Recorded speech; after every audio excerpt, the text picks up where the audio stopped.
Hi friends, it's Cindy Lou Who. Today I'm going to show you a little video about a new pet project that my friend Michelle Carlson and I have put together. It talks about the Alzheimer's Cafe. It meets the third Sunday of every month at Urban Legends Art Studio, and that's 2632 North 48th Street here in Lincoln, Nebraska. So take a look.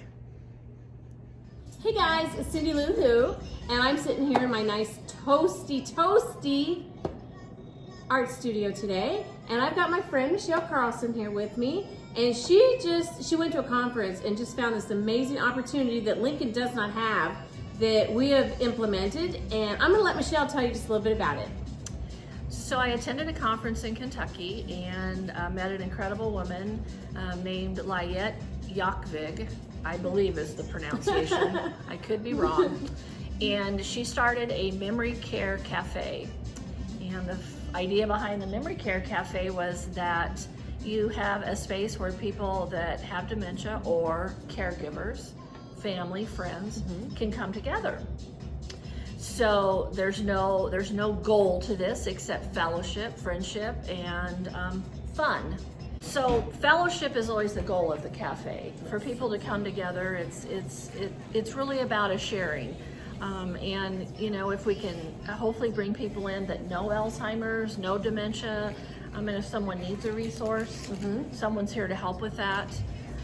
But it's really for fun and it's free. And we just have random things sitting around. This was like a super hit last time with this balloon puzzle. Yep. I don't know how many people of us said it's a 300-piece puzzle. Yep. And with all these balloons, it was amazing because we would call out a color. It's like, well, we need stripes in blue or yellow.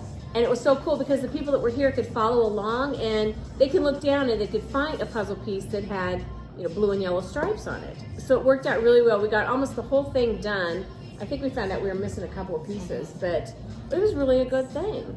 And another really positive occurrence we had last time was a gentleman who had just placed his wife, and she wanted to go out, and he didn't know where to take her because of his concern about her behavior. So he was able to bring her here. He was able to get some fellowship and some friendship, and we were able to entertain her and let her enjoy her time out because she really felt like she had went somewhere fun and was very appreciative at the end and thankful and said, you know, I had a good time, can I come back?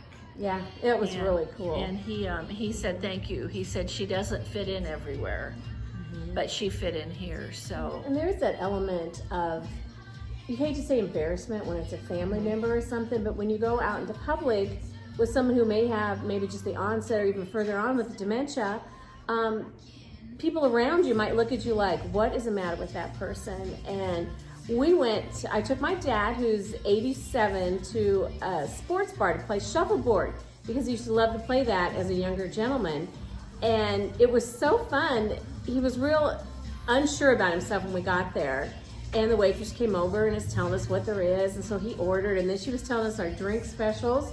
And it was so funny because he looked at me, he goes like, what's a tall boy?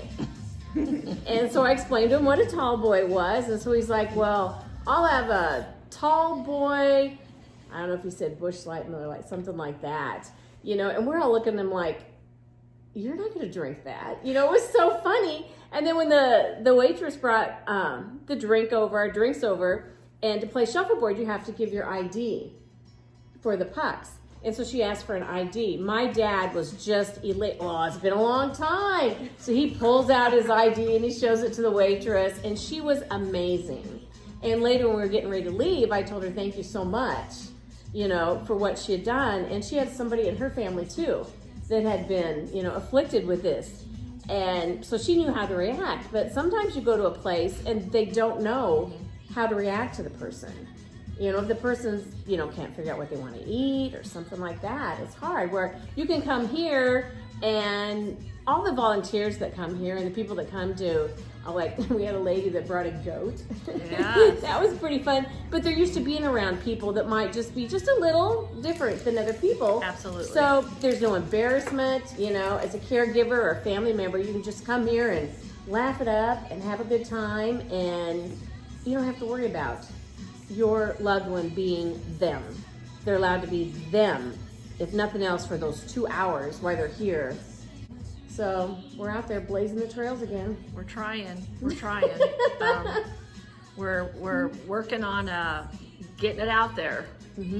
But it's cold today, so It is very cold today. may have kept everyone away, but our friends. Yeah, our friends. We got some friends that came today. Let me introduce you to them, okay? My name is Carrie Dell, and I work for the Alzheimer's Association. I know Michelle through lots of fun things that we do to raise awareness, and it sounds like such a fun, positive thing to do. You know, it's not affiliated with anything other than just fellowship and reaching out to have fun and just get to know people. And I brought my son Jordan. Hello, I'm Jordan. I'm her son, and Mom just told me that it'd be a good place to show my talent. I brought my guitar here. So exciting. And he's very talented. And I'm not just saying that because he's my son. Well, it's okay. It's really okay, is. yeah. We support that. Definitely, we have sons. I was so taken by the idea because I feel like us that know, like those of us that know Alzheimer's, know dementia, we really have to share that. Or like you with your talent, you know, it's so awesome when people share that gift. Because there's a lot of people out in the community that are struggling with a dementia, you know, don't living in their homes with no support. And so it, you know, maybe we look at that. Maybe it's a cafe where they can come. Yeah. Obviously, you know, this is our third one, so we are really, you know, babies in this, you know, baby steps as far as learning and, you know, how do we let people know? But I don't feel like we would ever want to exclude anyone. Yeah. You know, it affects so many people, and you know, as well as like the people that Jordan works with. You know, it's a hard thing to just take them, you know, out and to Yeah. a restaurant or Right. you know, if you know it's not a safe place. So yeah. Well, and you always worry about them being judged. Yes. Or suffering some kind of ridicule, or you know, doing something that isn't seen as being appropriate. And that's the wonderful thing about this is for so many people that have a dementia and they are a caregiver to someone. There's nowhere to go, and everything costs money, and then you go and spend this money, and then you have to leave.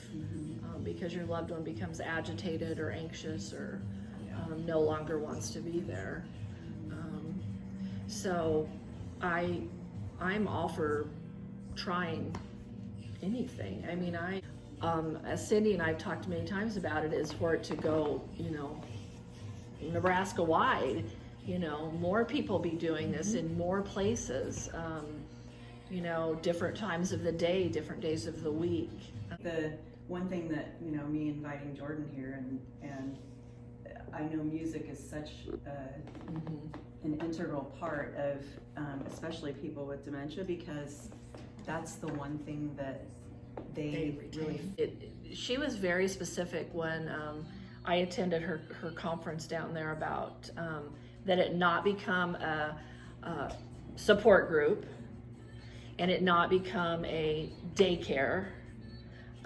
And it not Or become respite care. Yeah, or an educational forum, because those don't meet the needs of the specific person.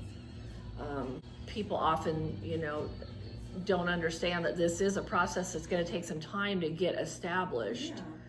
Like I said, our third one, and so About the music and dementia, how they never lose that.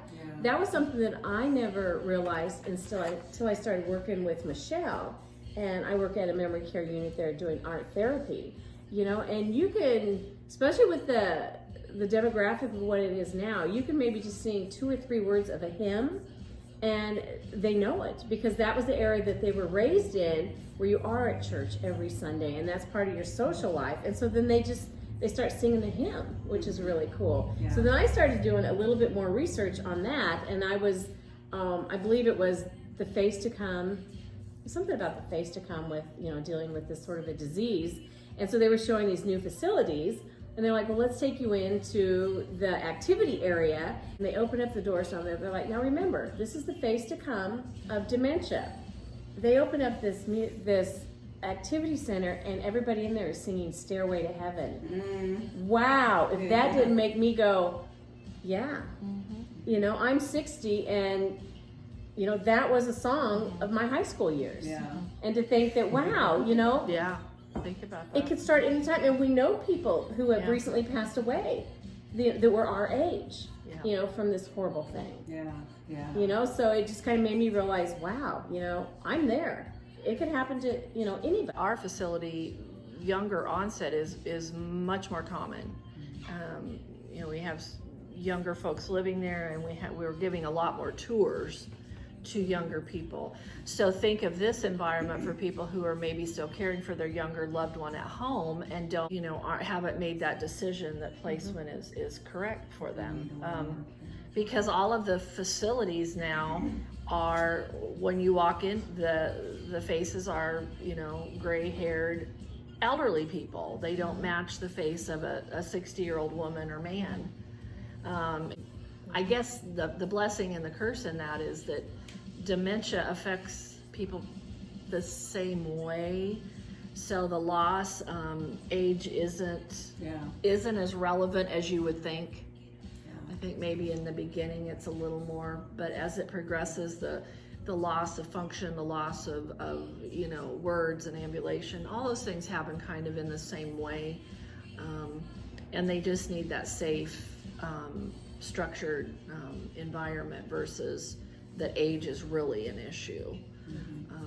One of the bills that they're trying to pass, and what's really interesting about it is that it does protect those who have been diagnosed with dementia, who are kind of in that gap between the age, you know, they're too young to receive Medicare and Social Security and the insurance and the expense and all of the things that go along with that. So this bill would help to fund and help kind of protect those people. These people need resources and help to take care of their loved ones, because a lot of times, and you know this too, Michelle, is like they don't know where to go. They feel hopeless and helpless because they're taking care of their loved one at home, and so I said I'd never put mom in a nursing home. Or I never put my wife in a nursing home. Well, first of all, getting away from that nursing home mentality, I think, is important, and that's good that this is something that you can really talk to people about. Visit those places. Visit the places. It's amazing. They are not where our grandparents, you know, were. But with that being said, there is a huge gap between what having finances provides you and what not having finance provides you. So a lot of people have no idea what memory care costs or what memory care is available if you don't have money. You know what's out there, know what's available, know what your choices are, be proactive. And that's what, hopefully, as this develops, you meet somebody and you can help them, you know, while their loved one's having fun and enjoying things, you can still do that. I hate to say that it's educational, but information sharing. Because oftentimes they're so fearful of going out and even asking, you know, what's out there. So, but information's power. I always say that if I do a tour, if I'm involved in a conversation, figure out what your options are. It doesn't hurt to ask, and it doesn't hurt to know. Okay, friends, I hope that was interesting for you. It's just kind of a cool thing that we're working on here in Lincoln, Nebraska, and we hope to spread it statewide, if not nationwide. Stay tuned, and I should have some new videos coming pretty soon. Thanks, friend. Bye-bye, and be blessed.